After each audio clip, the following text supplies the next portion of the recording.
जीव जगत में क्या है, यानी जीवों का संसार, पूरे संसार में जीव ही जीव है। कैसे जीव है मैंने आपको बताया था, कहां कहां पाए जाते हैं, गर्म जल के झरनों में, ठंडे पानी की झीलों में, लवड़ी जल अलवड़ी जल, जीव के शरीर के भी अंदर और बाहर, यानी जीव के अंदर भी जीव।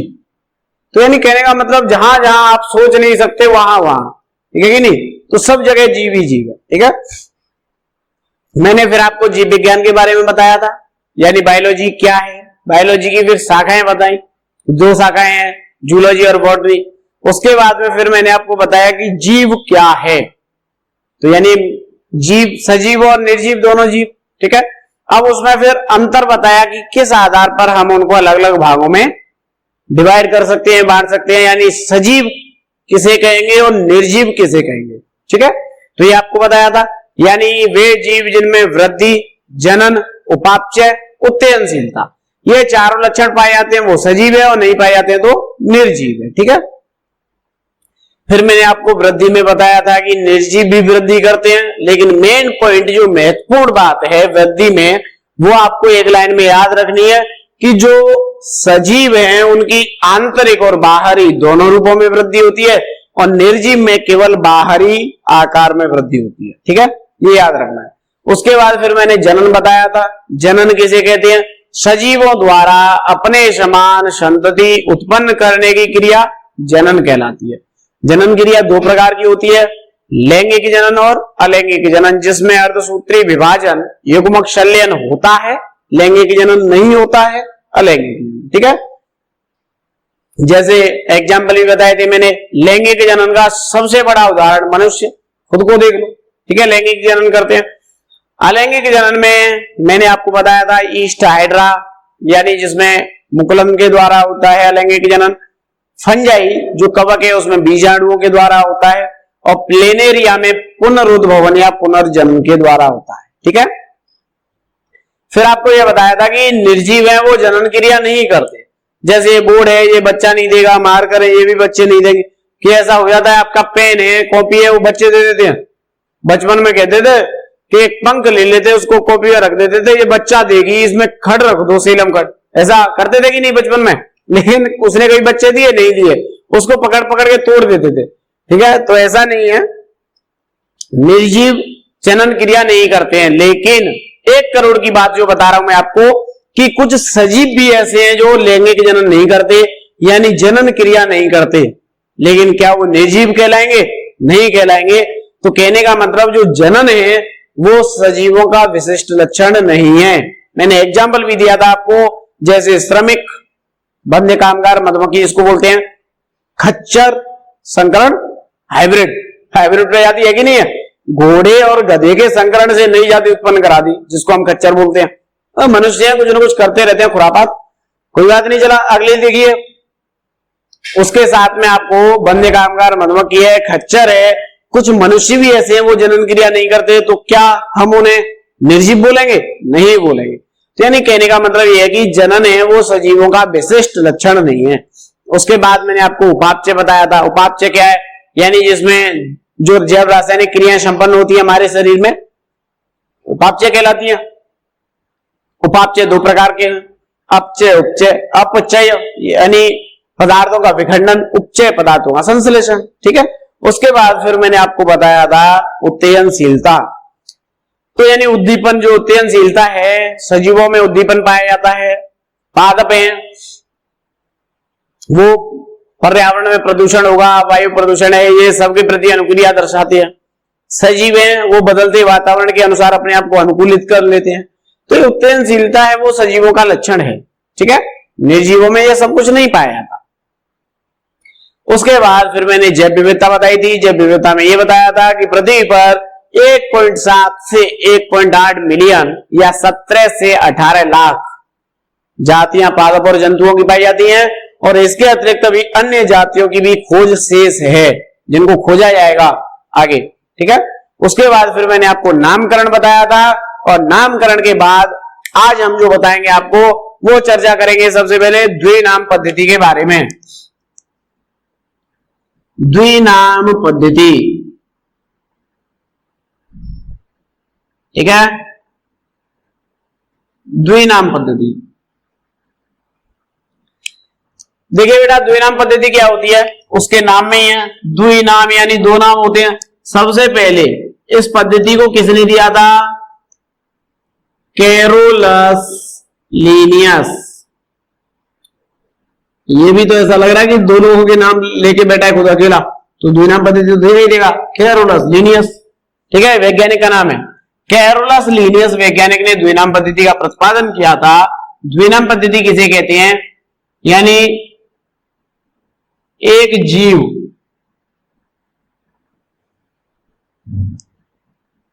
का जो नाम है उस नाम में पहला शब्द वंश को और दूसरा शब्द जो है, पहला शब्द जीव का वंश को और दूसरा शब्द जाति को दर्शाता है, जिसे हम द्विनाम पद्धति कहते हैं। यानी जब किसी जीव का वैज्ञानिक नाम है उसमें पहला शब्द वंश का और दूसरा शब्द जाति को दर्शाता है, इसे द्विनाम पद्धति कहते हैं।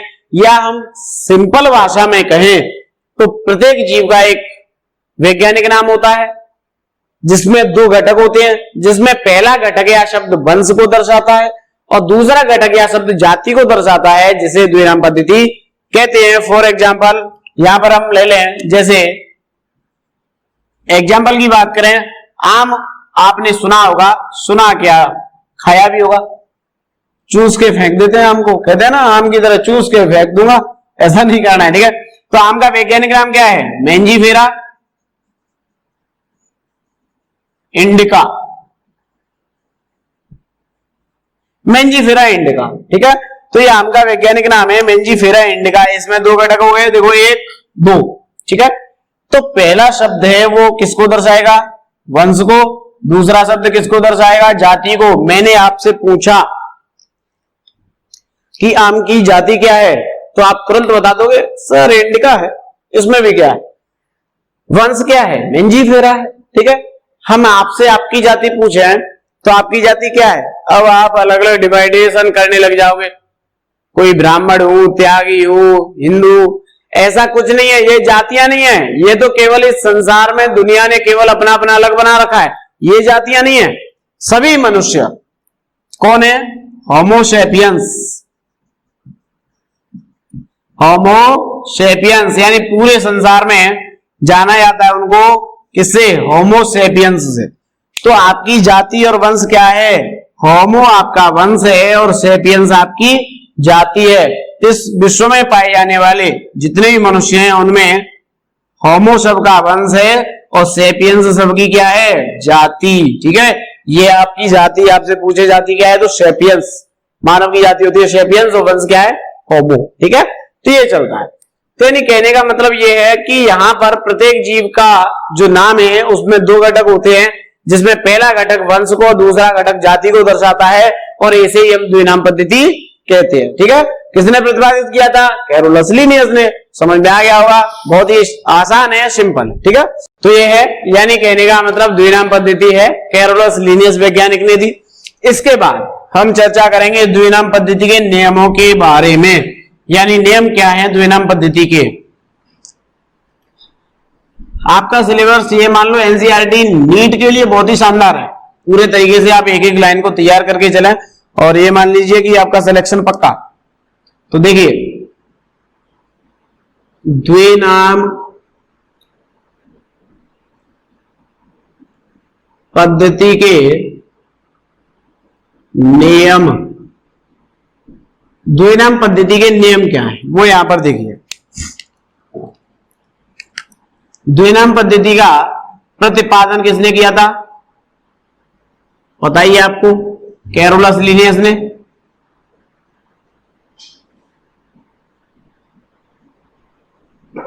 ठीक है, कैरोलस लीनियस वैज्ञानिक ने द्विनाम पद्धति के नियमों का प्रतिपादन किया, लेकिन आईसीबीएन और आईसीजेडएन इन्होंने इसमें अपना हस्तक्षेप कर दिया। आईसीबीएन क्या है?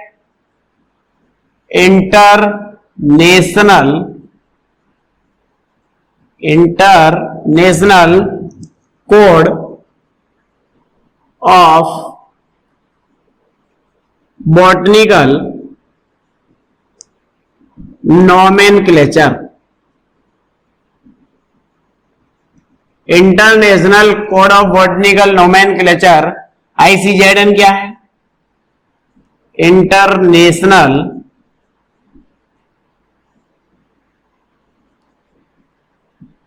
Code of zoological nomenclature. तो यानी कहने का मतलब यह है ICVN ICZN इन्होंने द्विनाम पद्धति के नियम प्रतिपादित किए। कैरोलस लिनियस ने द्विनाम पद्धति को प्रतिपादित किया तो उसमें कुछ संशोधन कर दिया इन्होंने, नियमों में क्या कर दिया? संशोधन। अब कुछ ना कुछ तो करते ही हैं। आपने केमिस्ट्री में पढ़ा होगा, पहले मेंडलीव की आवर्त सारणी थी, फिर मोजले गए उसमें, ठीक है नहीं? आजकल किसकी है? फिर मोजले की आवर्त सारणी आ गई, थोड़ा सा परिवर्तन कर देते उनका नाम हो जाता, ठीक है नहीं? ऐसे ही आप तो यहां पर यानी द्विनाम पद्धति के नियमों का प्रतिपादन कैरोलस लिनियस ने किया, लेकिन बाद में ICVN ICZN ये दो शाखा international code of botanical nomenclature और international code of zoological nomenclature इन्होंने नियमों को संशोधित किया और निम्न नियम प्रतिपादित किए। देखिए कौन कौन से नियम है। पहला नियम, प्रत्येक जीव का जो वैज्ञानिक नाम है, इस वैज्ञानिक नाम को लैटिन भाषा में लिखा जाना चाहिए। कौन सी भाषा में? लैटिन भाषा में। अब इस जीव का उद्भव कहीं से भी हुआ हो, उद्भव कहीं से भी हुआ हो, लेकिन इससे हमें कोई मतलब नहीं है। चाहे वो जीव भारत में इंडिया में पाया जाए, चाहे वो जीव दूसरे देश में श्रीलंका में पाया जाए, कहीं भी पाया जाए, उससे हमें कोई मतलब नहीं है। प्रत्येक जीव का जो वैज्ञानिक नाम है उसे लैटिन भाषा में लिखा जाएगा, ठीक है, पहली बात। और इसे लैटिन भाषा में लिखा जाएगा तिरछे अक्षरों में, ठीक है, तिरछे अक्षरों में लिखा जाएगा। जीव का उद्भव कहीं से भी हुआ हो, ये पहला पॉइंट। दूसरा पॉइंट, वैज्ञानिक नाम का पहला घटक या शब्द, पहला घटक या शब्द होना चाहिए किसका? वंश का। और दूसरा घटक या शब्द किसका होना चाहिए? जाति का, ठीक है। तो यानी वैज्ञानिक नाम में पहला घटक या शब्द वंश का होना चाहिए, दूसरा घटक या शब्द जाति का होना चाहिए, ठीक है। तीसरी बात, वैज्ञानिक नाम को हाथ से लिखने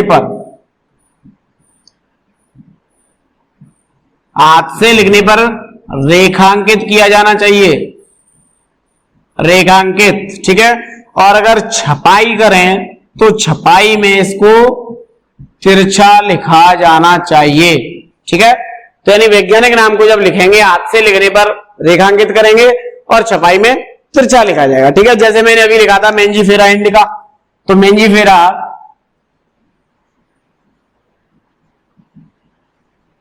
मेंजीफेरा को अलग और इंडिका को अलग रेखांकित किया। इस तरीके से हाथ से लिखेंगे तो दोनों को अलग अलग रेखांकित कर देंगे, ठीक है, इस तरीके से।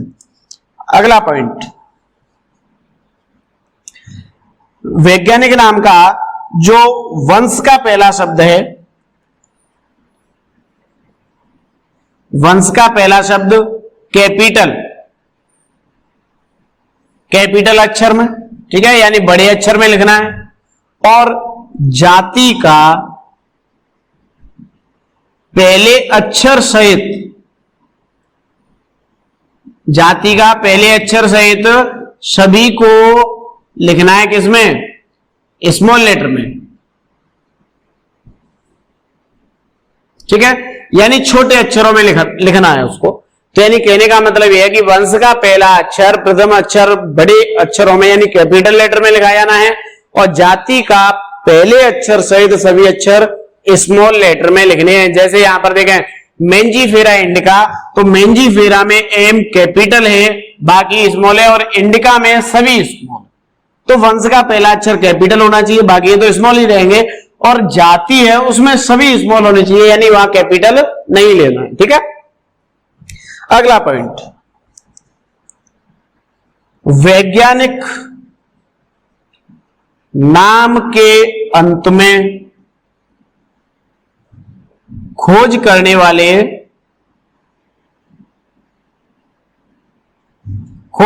वाले वैज्ञानिक का नाम,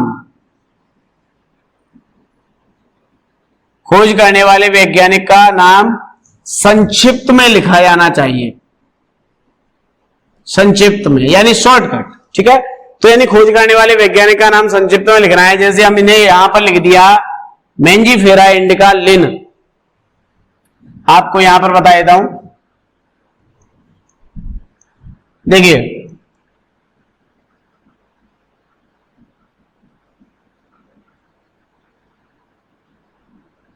मेंजीफेरा इंडिका और ब्रैकेट में ले लेते हैं LIN लिन। ठीक है, मेंजीफेरा इंडिका यानी आम का वैज्ञानिक नाम है। मेंजीफेरा क्या है?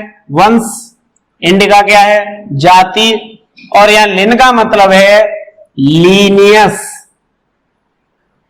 और लीनियस का मतलब यानी इसकी जो खोज की थी उसकी सबसे पहले खोज किसने की? लीनियस वैज्ञानिक ने। जो मेंजीफेरा इंडिका है इसकी खोज सबसे पहले लीनियस वैज्ञानिक ने की थी, तो यहां लिन का मतलब यही है कि इसकी खोज करने वाला वैज्ञानिक कौन है? लीनियस। ठीक है, तो ये है द्विनाम पद्धति के नियम।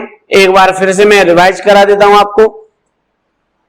द्विनाम पद्धति के नियमों का प्रतिपादन कैरोलस लीनियस वैज्ञानिक ने किया, लेकिन ICBN ICZN, ठीक है, फुल फॉर्म आपको बता दिए मैंने, इन्होंने इनके नियमों में संशोधन किया, सुधार किया और निम्न प्रकार से नियम प्रतिपादित किए।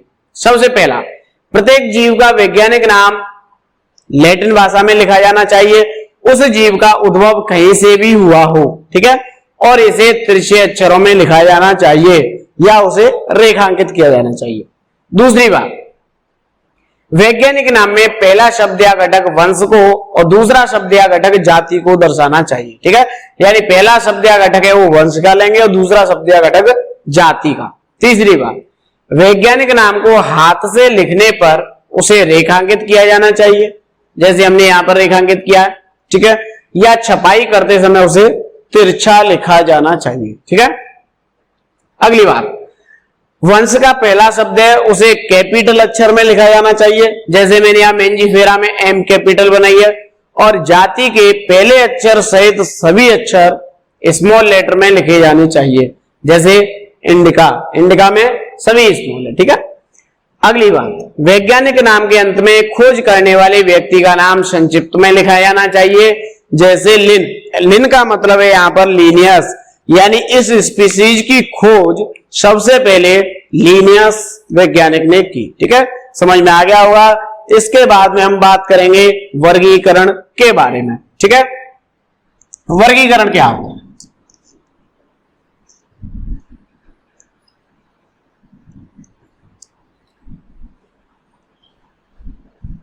जीवों का वर्गीकरण है तो बहुत ही इंपॉर्टेंट है। ठीक है, जैसे इससे आपको यह पता चलेगा कि पृथ्वी पर पाए जाने वाले जीव हैं उनका वैज्ञानिक नाम कैसे लिखा जाता है, किसका वंश कौन सा है, तो ये सारी चीजें आपको इसमें सीखने के लिए मिलेंगी, बहुत इंपॉर्टेंट है। अब हम बात कर रहे हैं वर्गीकरण के बारे में। वर्गीकरण, वर्गीकरण क्या है? यानी जीवों को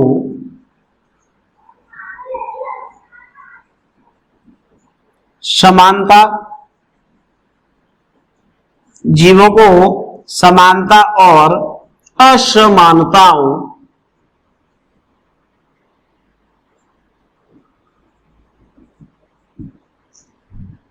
समानताओं और असमानताओं के आधार पर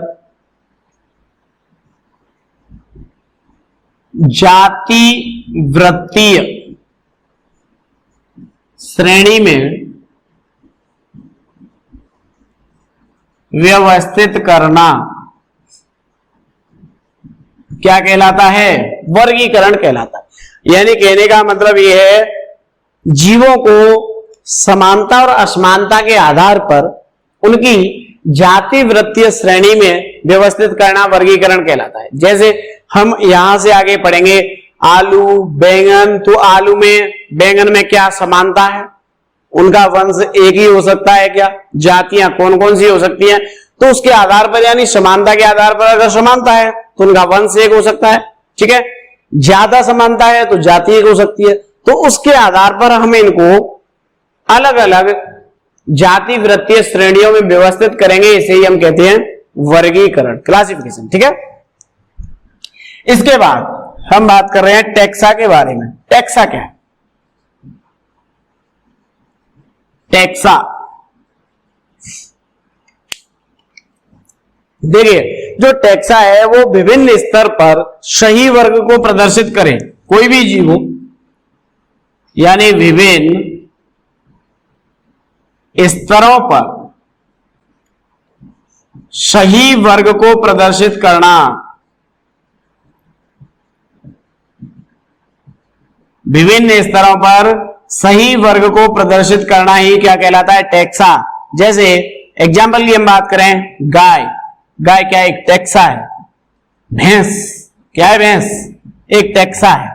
बकरी क्या है? एक टैक्सा है। मनुष्य क्या है? एक टैक्सा है। गेहूं क्या है? एक टैक्सा।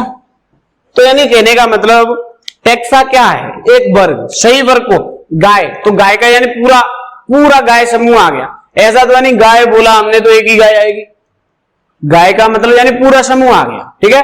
भैंस तो आपके दिमाग में फिट हो गया, भैंस काली वाली, भूरी भैंस भी होती है, अपवाद, ठीक है। तो यानी भैंस, भैंस का पूरा समूह। बकरी तो बकरियों का पूरा समूह। मनुष्य तो मनुष्य, ऐसे ही गेहूं तो गेहूं का।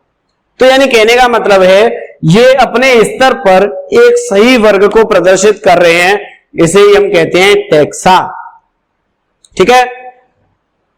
इसे टैक्सा, तो टैक्सा के आधार पर यानी जीवों का जो वर्ग है उसको पहचाना जाता है, ठीक है। इसके बाद हम बात करेंगे वर्गीकी के बारे में।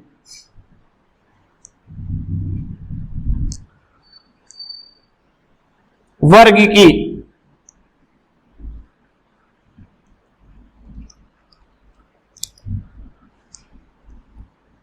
वर्गीकी, वर्गीकी किसे कहते हैं? यानी विज्ञान की वह शाखा जिसमें जीवों का नामकरण किया जाता है, उसे ही हम क्या कहते हैं?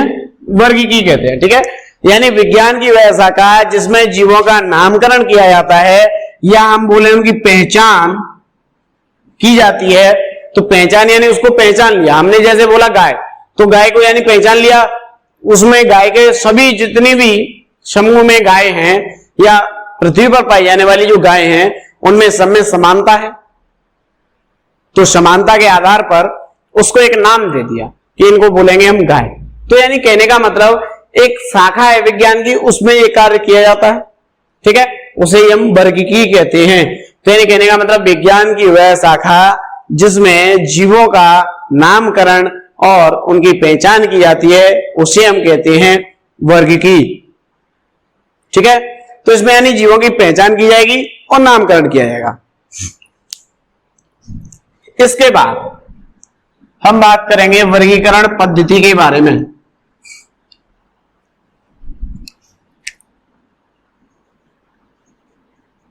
वर्गीकरण पद्धति,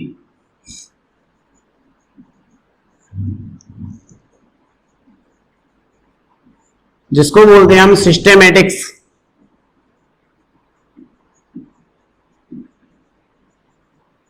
वर्गीकरण पद्धति, सिस्टेमेटिक्स, ठीक है।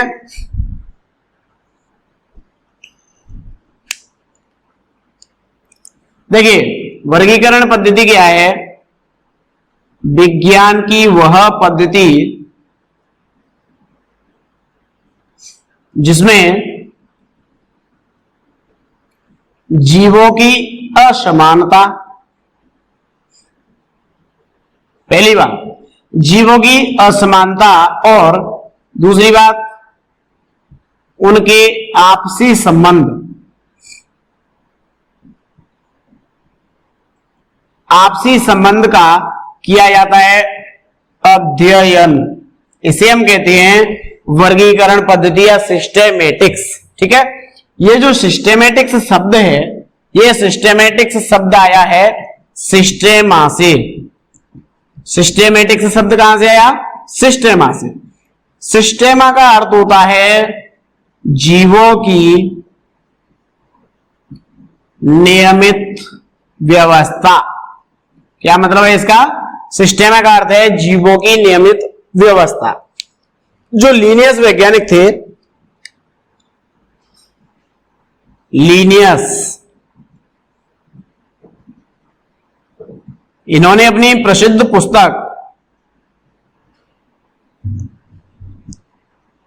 पुस्तक का शीर्षक चुना था सिस्टेमा नेचर। सिस्टेमा नेचर, सिस्टेमा नेचर यानी कहने का मतलब यह है कि जो लीनियस वैज्ञानिक हैं, उन्होंने जो पुस्तक लिखी थी, उस प्रसिद्ध पुस्तक का नाम था सिस्टेमा नेचर। यानी सिस्टेमा नेचर है प्रकृति में जीवों की नियमित व्यवस्था। तो इस तरीके से इसमें अब आगे जो सिस्टेमेटिक्स है उसमें नामकरण और पहचान को भी शामिल कर दिया गया है। ठीक है, इसमें नामकरण और पहचान, इसको भी सम्मिलित कर लिया गया है। तो यहां पर आपको समझ में आ गया होगा कि वर्गीकरण पद्धति यानी सिस्टेमेटिक्स क्या होती है।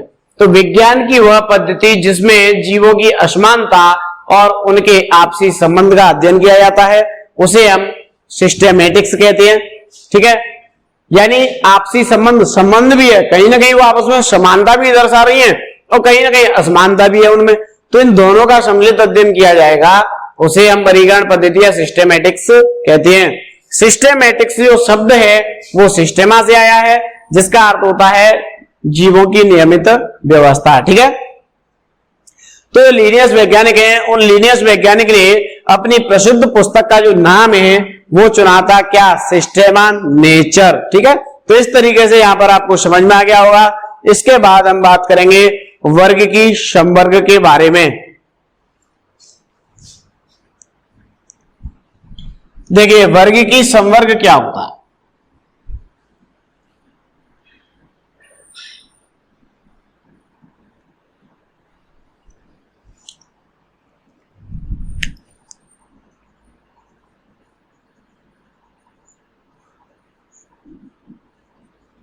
वर्ग की समवर्ग,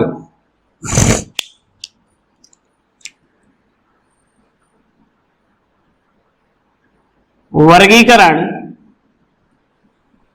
एकल पदानुक्रम सोपान नहीं है,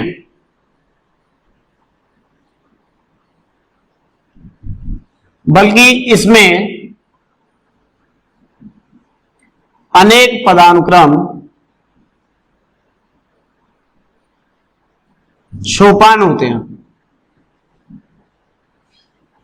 ठीक है, यानी कहने का मतलब यह है कि वर्गीकरण एकल पदानुक्रम सोपान नहीं है, कि वर्गीकरण की क्रिया में कोई एक ही पद सोपान नहीं होता है। इसमें बहुत सारे जो सोपान हैं या वर्ग हैं, तो यानी इसमें कई पदानुक्रम सोपान होते हैं। ठीक है, यहां पर सोपान जो होता है वो दर्शाता है पद या वर्ग को। ठीक है, किसी जीव का वर्ग है या पद है उसको यहां पर दर्शाता है।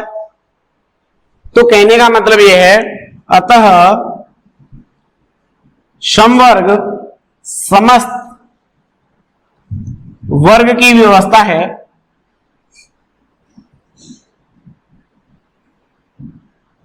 जिसे हम कहते हैं वर्ग की समवर्ग। ठीक है, जिसे हम क्या कहते हैं? वर्ग की समवर्ग कहते हैं।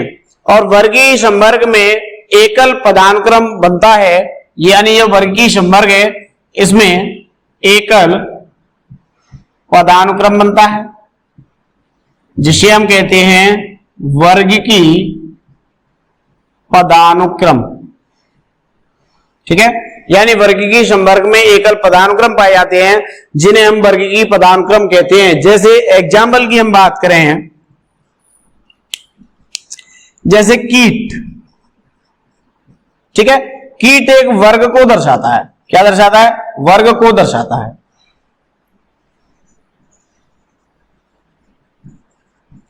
तो यानी कहने का मतलब इस कीट वर्ग में वे सभी जीव रखे गए हैं, कौन से? जिनमें 3 जोड़ी संधि टांगे पाई जाती हैं। यानी वे सभी जीव रखे गए हैं जिनमें 3 जोड़ी संधि टांगे पाई जाती है, यानी ज्वाइंट वाली, इस तरीके से जुड़ी हुई जो 3 ज्वाइंट होते हैं। हमारी उंगली में 3 ज्वाइंट है, एक ये है, एक बीच का, एक ये, ठीक है। तो इसी तरीके से 3 जोड़ी जो संधि टांगे हैं, जैसे मक्खी को आपने देखा होगा, तो इस प्रकार से सभी जीव जो कीट वर्ग में हैं उनमें एक लक्षण देख लिया कि जिनमें 3 जोड़ी संधि टांगे हैं उनको कीट वर्ग में डाल दो, ठीक है। तो ये समानता है उनकी सबकी। तो इस तरीके से यहां पर जीवों का वर्गीकरण किया जाता है। तो वर्गीकी संवर्ग क्या है ये आपकी समझ में आ गया होगा।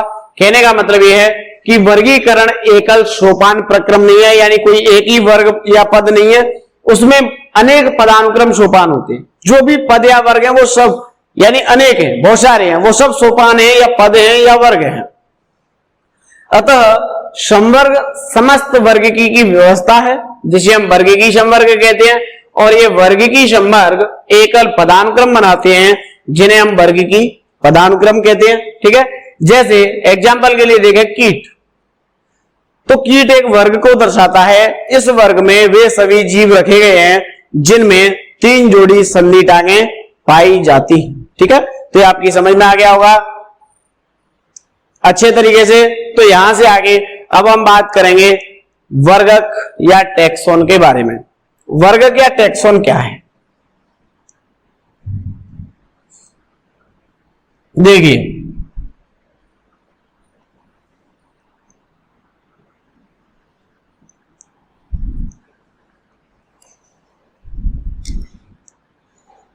वर्गक या टैक्सोन,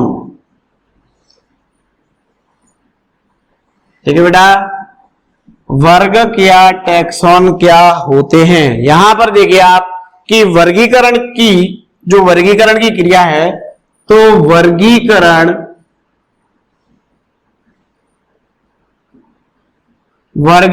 की एकल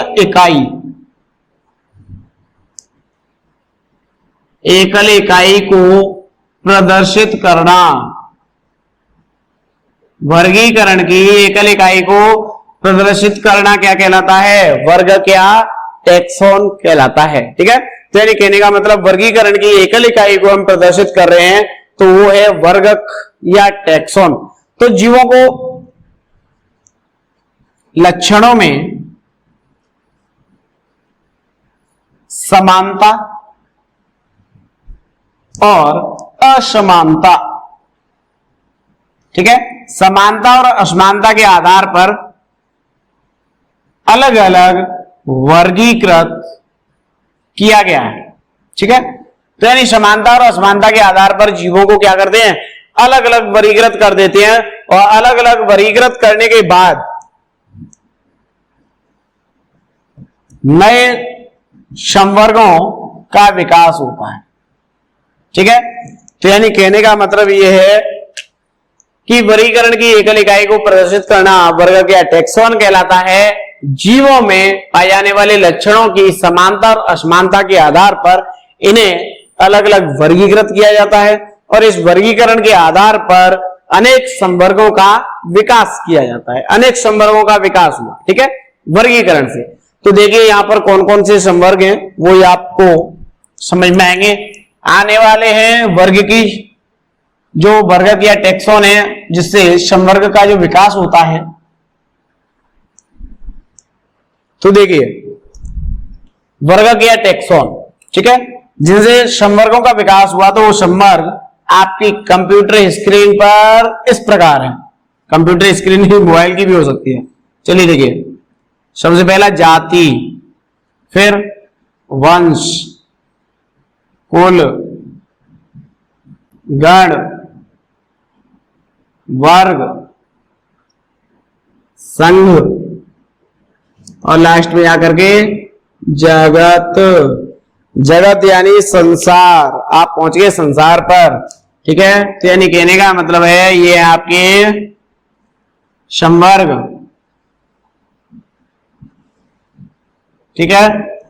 इस तरीके से संवर्गों का विकास हो गया। वर्ग की पदानुक्रम है, इनको हम बोलते हैं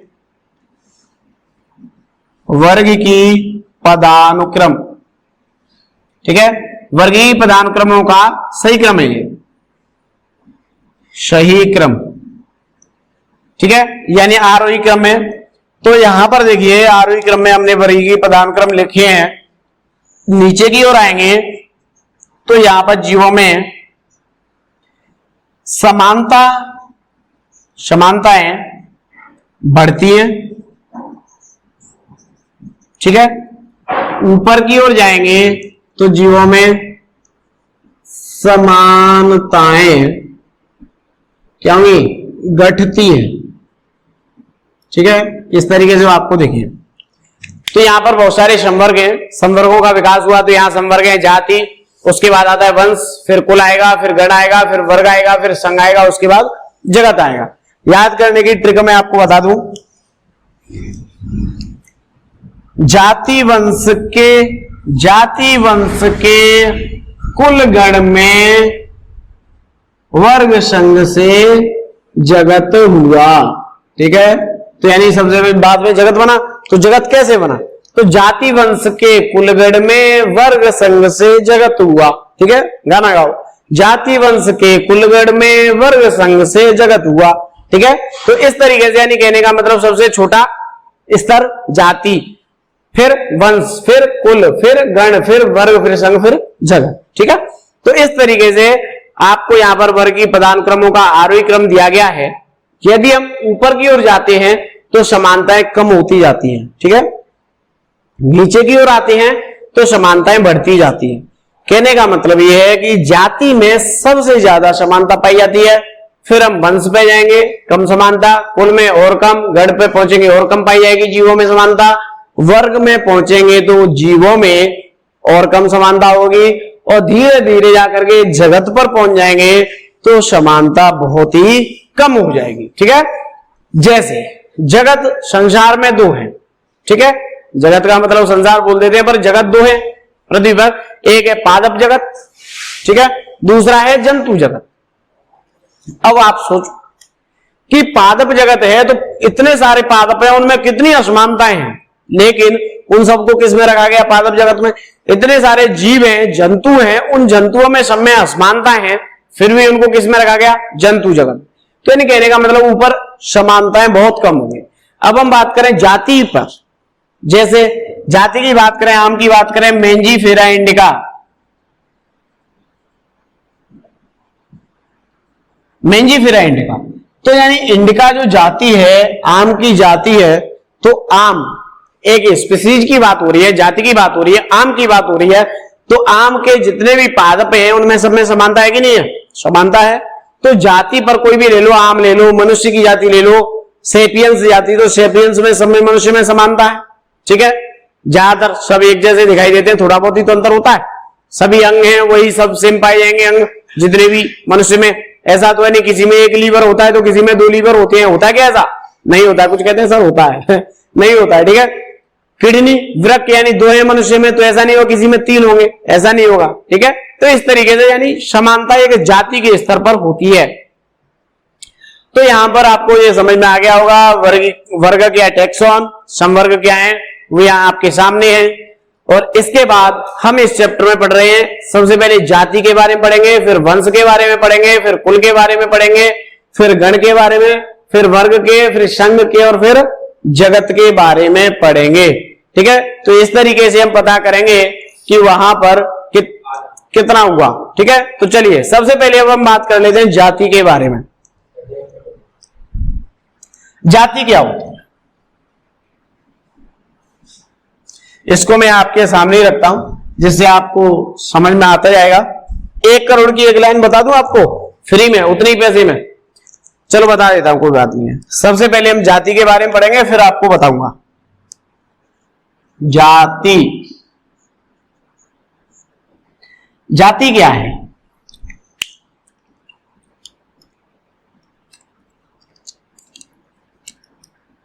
जीवों को मौलिक लक्षणों के आधार पर, जीवों को मौलिक लक्षणों के आधार पर व्यवस्थित करना क्या कहलाता है, या वर्गीकृत करना कहलाता है जाति।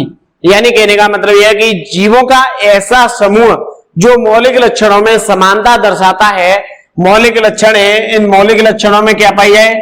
समानता।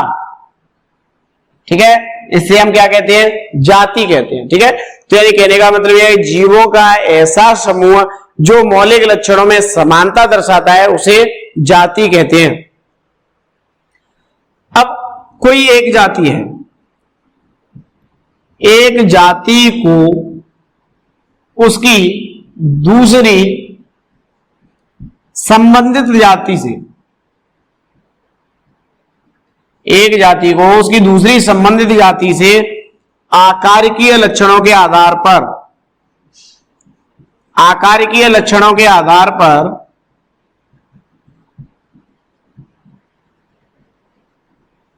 आकारिकीय लक्षणों के आधार पर अलग किया जा सकता है।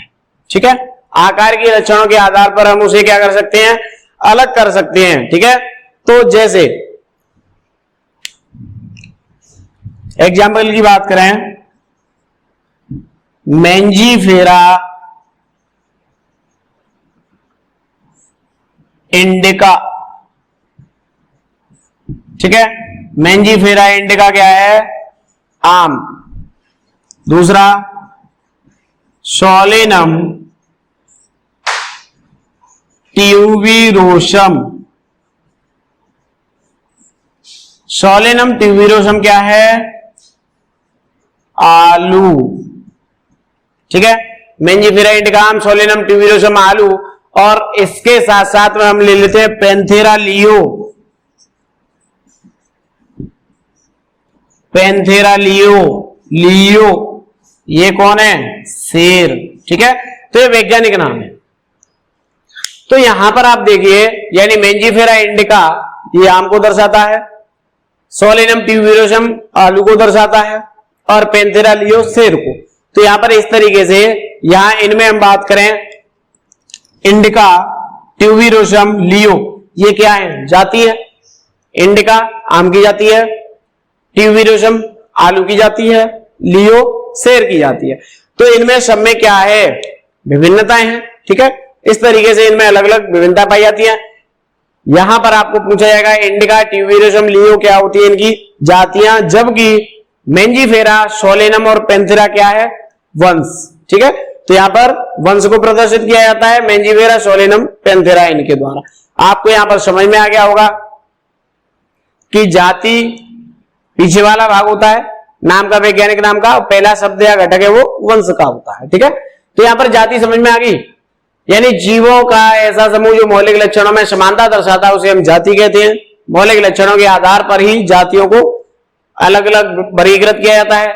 एक जाति को दूसरी जाति से आकारिकीय लक्षणों के आधार पर उसे अलग कर सकते हैं।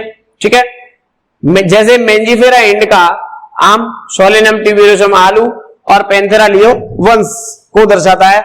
सॉरी, पैंथेरा लियो शेर का वैज्ञानिक नाम है। यहां पर इंडिका जाति है, ट्यूबिरोसम जाति है, लियो जाति है, मैंजीफेरा वंश है, आलू का वंश क्या है? सोलेनम, पैंथेरा वंश किसका है? शेर का।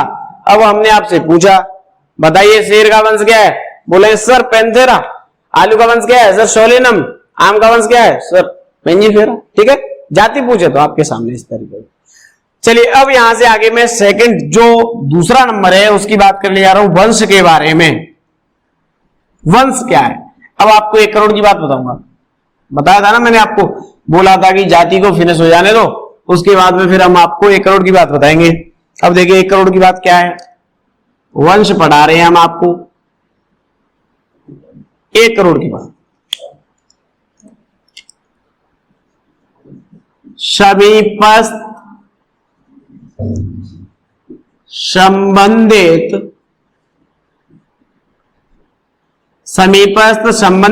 जातियों के समूह